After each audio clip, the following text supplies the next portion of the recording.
Alam mo ba kung bakit biglang gumuho ang siyam na palapag na building sa Angeles City? Madaling araw ng May 24, mga alas 3 sa Balibago, biglang bumagsak ang buong gusali.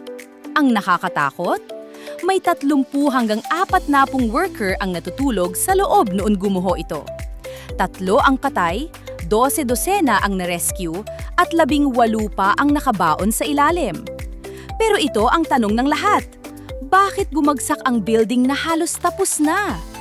May malakas na bagyo bago ito nangyari. Pero hindi basta gumuho ang building dahil lang sa ulan. Ayon sa mga engineer, masyadong maliliit daw ang mga haligi para sa siyam na palapag. May lihim pa. Hindi nakarehistro ang dagdag na pool sa ika-10 palapag. Sobrang dagdag bigat. Kapag kulang ang soil testing, substandard ang materyales, o nilabag ang building code, delikado na lahat. Tinatawag itong pancake collapse. Magkakapatong na bumagsak ang mga palapag, kaya ang hirap ng rescue.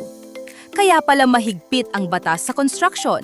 Isang maling kalkulasyon, daan-daang buhay ang nakataya.